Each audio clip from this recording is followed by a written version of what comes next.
படிக்கிறான்டா. Feel பண்ணாதடா. Hello my dear செல்வங்களே, welcome back to my channel. இன்றைக்கி நம்ம ரொம்ப இன்ட்ரெஸ்டிங்கான ரொம்ப மேஜிக்கல் பிளாட்ஸ்லாம் கொண்ட ஒரு ட்ராமாவை தான் பார்க்க போகிறோம். இந்த ட்ராமா பேர் வந்து மிட்சம்மர் நைட்ஸ் ட்ரீம். இந்த ட்ராமா பற்றி நிறைய பேர் கேள்விப்பட்டிருப்பீங்க. கண்டிப்பாக லிட்ரேச்சர் ஸ்டூடெண்ட்டாக இருந்தால் இந்த ட்ராமாவை நீங்கள் படிக்காமல் இருந்திருக்க முடியாது. பட் அப்படி இருந்தும் சில பேருக்கு இந்த ட்ராமா கஷ்டமாக இருந்துச்சுன்னா டோன்ட் வரி, நான் வீடியோ முடிகிறதுக்குள்ளே என்னால் முடிஞ்ச பெஸ்ட் உங்களுக்கு கொடுத்து இதை புரிய வைக்க ட்ரை பண்ணுறேன். அண்ட் உங்களுக்கு ஃபுல்லாக புரிஞ்சிருச்சுன்னா don't hesitate to like my channel. Okay, like பண்ணுங்கள், சப்ஸ்கிரைப் பண்ணுங்கள் அண்ட் ஃபார்வர்ட் பண்ணுங்கள் உங்கள் ஃப்ரெண்ட்ஸுக்கும். மோஸ்ட் இம்பார்ட்டண்ட்டாக ஆல் அப்படின்ற பெல் ஐக்கானை செலக்ட் பண்ணி வச்சுக்கோங்க. அப்போ தான் நான் போடுற வீடியோஸ்லாம் வித்தவுட் எனி டிலே உங்களை உடனே வந்து சேரும். ரைட்டா? இந்த ட்ராமா ஆரம்பிக்கிறதே எங்கன்னா ஏதென்ஸ் அப்படின்ற ஒரு நாட்டில் தான். இதுக்கு முன்னாடி ஒரு விஷயம் சொல்கிறேன். இந்த ட்ராமாவில் மொத்தம் 5 ஆக்ட்ஸ் இருக்குது. இதை எழுதுனது வில்லியம் ஷேக்ஸ்பியர். இது ஒரு comedy drama. Because William Shakespeare ட்ராமாலாம் comedy drama, tragedy drama and problematic drama அப்படின்னா பிரிப்பாங்க. இதை ஏன் காமெடி ட்ராமா அப்படின்னு சொல்கிறோன்னா இதில் ஒரு ஹாப்பி எண்டிங் இருக்கும். பிகாஸ் ட்ராமாவோட கடைசியில் ஒரு 3 மேரேஜஸ் இருக்கும். அதனால இதான் ஹாப்பி எண்டிங். எல்லாருமே சந்தோஷமாக இருப்பாங்க. எந்த ஒரு துக்கத்துக்கான ஒரு இடமும் இருக்காது. அதனால தான் இதை காமெடி ட்ராமா அப்படின்னு சொல்கிறோம். ரைட்? இப்போது இந்த ட்ராமா ஆரம்பிக்கிறது ஏதென்ஸ் நாட்டில்னு சொல்லிட்டேன். ஏதென்ஸ் நாட்டோட ராஜா யார், டியூக் யாருன்னா தீசஸ். ஓகேவா? அந்த தீசஸ்க்கு ஹிப்போலிட்டா அப்படின்ற ஒரு ராணியோட, அவங்க எந்த நாட்டு ராணினா அமேசான்.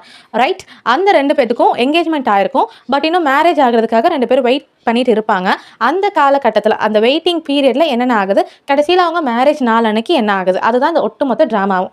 இப்படி இருக்கிற நேரத்தில் என்ன ஆகும்னா, ஏகஸ் அப்படின்னு ஒருத்தர் ராஜா கிட்ட போய் என்ன சொல்லணும்னா ஒரு கம்ப்ளைண்ட் தான் சொல்லுவான். என்னன்னா, என் பொண்ணு நான் காட்டுற பையனை வேணான்னு சொல்லிட்டு அவள் லவ் பண்ணுற பையனை தான் வேணும்னு சொல்கிறா, இது என்னென்னு பாருங்க அப்படின்வான்.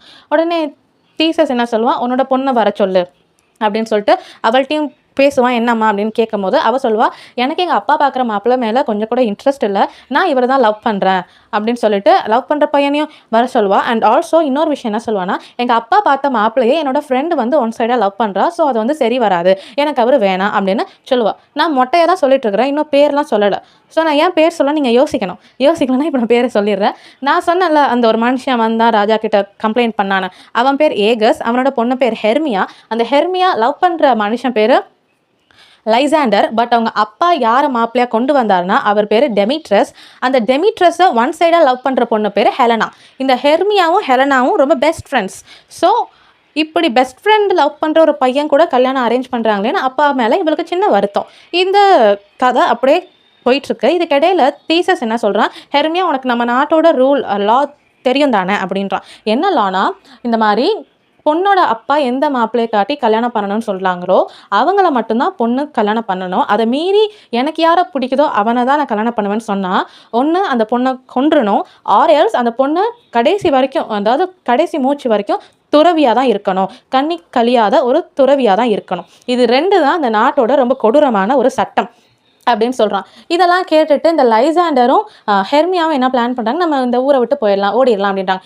எங்கே ஏதென்ஸ்லேருந்து எங்கே ஓடி போகிறாங்கன்னா குட்ஸுக்கு, ஒரு காட்டுக்கு. ஓகேவா? அங்கே ஓடி போகும்போது 2 பேரும் போயிட்டாங்க.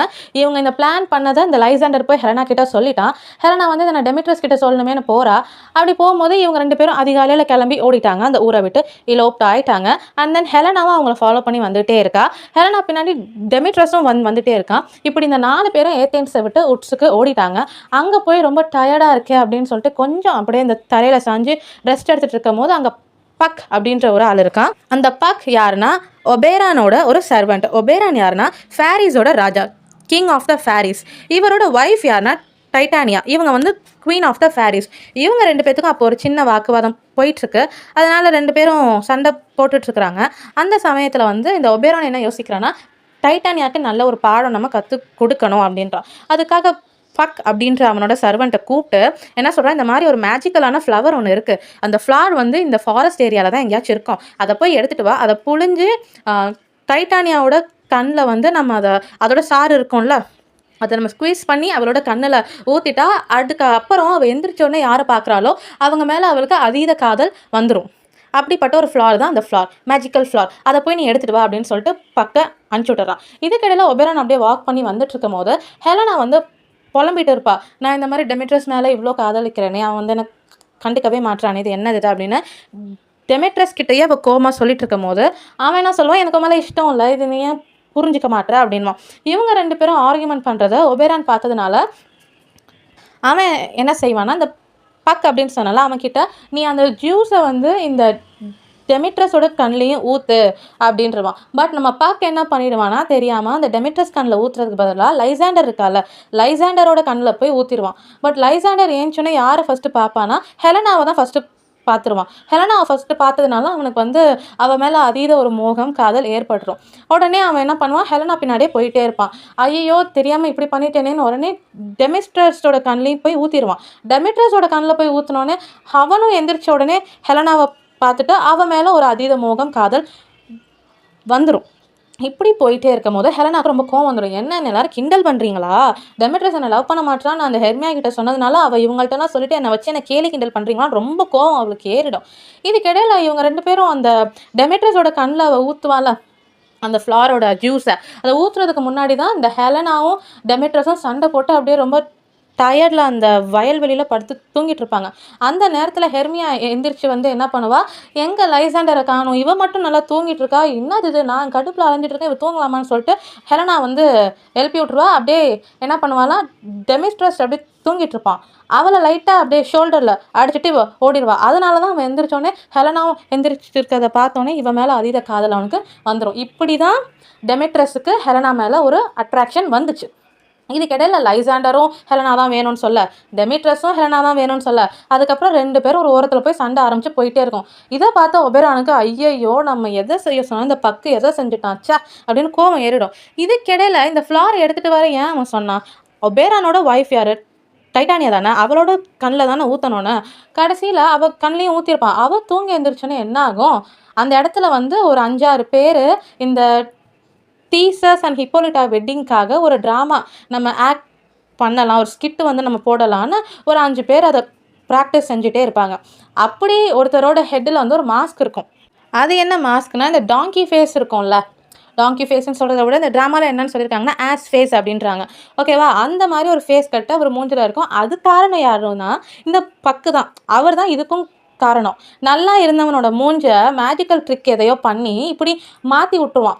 இந்த அம்மா தூங்கிட்டு இருந்த அம்மா டைட்டானியா எந்திரிச்சோடனே அவனோட ஃபேஸை பார்த்துட்டு அவன் மேலே அதீத லவ் வந்துடும். அவன் ஃபேஸை பார்த்தா அழகுல இல்லை, இந்த ஜூஸோட மேஜிக்கால. ஏன்னா தூங்கி எந்திரிச்சோன்னே யாரை பார்க்குறாங்களோ அவங்க மேலே தானே ஒரு அட்ராக்ஷன் வரும். அதனால இவளும் வந்து அவன் தான் வேணும், அவன் பின்னாடி ஓடிக்கிட்டே இருப்பான். ஒபேரான் கிட்ட பார்த்துட்டு டே பக்கு, நான் அவனை என்ன பண்ண சொன்னேன், நீ என்ன பண்ணியிருக்க, இவன் கண்ணில் போய் ஊற்றி ஹெலனா மேலே ஆசை வரணும்னு உன்னை செய்ய சொன்னால் நீ தேவையில்லாமல் லைசாண்டரோட கண்ணில் ஊற்றி அவனுக்கு ஹெலனா மேலே ஆசை வந்துருச்சு. ரைட்டு, இந்த ஒழுங்காக இருக்கிற மனுஷனோட மூஞ்சை ஏன்டா டாங்கி ஃபேஸ் மாதிரி மாற்றினான்னு கேட்டதுக்கு உடனே நான் சொல்கிறேன், பாஸ் சாரி நான் ஏதோ வேணும்னு தான் பண்ணேன், பட் இவ்வளோ பெரிய பிரச்சனை ஆகும்னு நான் யோசிக்கலை, நான் செஞ்சதை நானே வந்து ரீட்ரீவ் பண்ணிடுறேன், நானே சரி பண்ணிடுறேன் அப்படின்வான். சரி இப்போ எதையா பண்ணித்தல அப்படின்னோடனே அட்லாஸ்ட் என்ன ஆகும்னா அவன் பண்ண தப்ப அவனே ரிசால்வ் பண்ணி அந்த மேஜிக்கல் ட்ரிக்கெல்லாம் மறுபடியும் அந்த ஜூஸை எடுத்துகிட்டு போய் அவங்களோட ஐஸில் ஊற்றி இப்போ லாஸ்ட்டாக என்ன ஆகும், அழகாக லைசாண்டர் ஹெர்மியாவை லவ் பண்ணுவான். அண்ட் தென் டெமிட்ரஸோட கண்ணில் ஊற்ற மாட்டான், ஏன்னா அவனுக்கு அந்த ஆசை அப்படியே இருக்கணும்னு. டெமிட்ரஸு ஹெலனாவை லவ் பண்ணுவான். அண்ட் தென் தீசஸோட ஹிப்போலிட்டா வெட்டிங்கும் இப்போது நடக்கும். அந்த வெட்டிங்கில் இந்த ஆக்ட் இருக்குல்ல, ட்ராமா சீனு, அதை ஆக்ட் பண்ணுவாங்களா அந்த 5 பேர், அவங்களும் அழகாக வந்து ஆக்டிங் ஆரம்பிச்சிருவாங்க, பண்ணுவாங்க. கடைசியில் ஒபேரானும் அந்த டைட்டானியா அந்த ஃபேரிஸோட கிங் அண்ட் குவீன் அவங்களும் ஒன்று சேர்ந்துருவாங்க. கடைசியில் இங்கே 3 ஜோடிகள் இருக்கும், ஆக மொத்தம் 4 ஜோடி. ஒரு ஜோடிக்கு ஏற்கனவே மேரேஜ் ஆகிடுச்சு, ஒபேரான் அண்ட் டைட்டானியா. இன்னும் 2 ஜோடி லவ்வர்ஸ், அவங்களுக்கும் லாஸ்ட் சீன் தான் மேரேஜ் ஆகும். இன்னும் ஒரு ஜோடி ஆக்சுவல் மேரேஜ் யாருக்குன்னா தீசஸ் அண்ட் ஹிப்போலிட்டா. பட் இப்போ தீசஸ் என்ன ஆகுனா, சரி அவன் அவளை தான் லவ் பண்ணுறான், நம்ம அதை பிரித்து என்ன ஆக போகுது, கல்யாணம் தான் பண்ணிக்கிட்டுமே அப்படின்னு ஒரு பெருந்தனமே அவனும் விட்டுருவான். கடைசியில் 4 ஜோடியும் ஜாலியாக இருப்பாங்க. அண்ட் ஏகஸை பற்றி லாஸ்ட்டாக சொல்லலை, ஐ டோன்ட் நோ வை, பரவாயில்ல போய் சொல்லட்டும், நம்மளும் விட்டுருவோம். இதுதான் இந்த ஒட்டுமொத்த ஸ்டோரியும். ஐ ஹோப் உங்களுக்கு இதெல்லாம் புரிஞ்சுதுன்னு நினைக்கிறேன். இதுக்கான PDF நான் அட்டாச் பண்ணிட்டேன், ஸோ டோன்ட் வரி, அதை எடுத்து பார்த்து ரீட் பண்ணிக்கோங்க. It will be useful. And இன்னொரு சூப்பரான கான்செப்டோட அடுத்த வீடியோவில் பார்க்கலாம். Until then bye bye.